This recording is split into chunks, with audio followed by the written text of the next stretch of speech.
Hello guys, সবাই কেমন আছো? ভালো আছো তো? অনেকদিন পরে চলে এলো। তো আমার একটু শরীরটা খারাপ হয়েছে।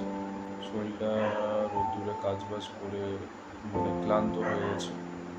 ক্লান্ত হয়ে যাওয়ার পরে একটু জন্ডিস মতো ভাব আছে, তো সেই জন্য অনেকদিন ভিডিও আমি ছাড়িনি চ্যানেলে।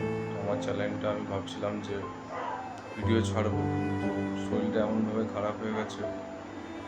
হুট করে ডাক্তার দেখাচ্ছিলাম, ডাক্তার বললো পুরো বিছানার মধ্যে পুরো রেস্টে থাকো। তাও আমি একটু ভিডিও বানালাম।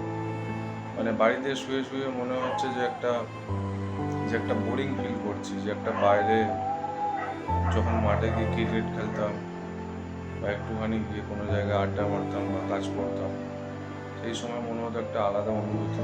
কিন্তু এখন যে ফিলটা অনুভব করছি, ডাক্তার অনেক টাকার ওষুধ লিখে দিয়েছে, 3,000 টাকার মতো ওষুধ লিখে দিয়েছে জন্ডিসে। তো সেই জন্ডিসের ওষুধগুলো নিয়মিত খাচ্ছি এখন। তো আমার জন্য দোয়া করো যেন আমি জন্ডিসটা আমার ভালো হয়ে যায়। ওকে গাইস, টাটা, বাই, দেখা হচ্ছে নেক্সট ভিডিও। টাটা, ভালো থাকো সবাই। আমি চেষ্টা করবো ভিডিও আনার।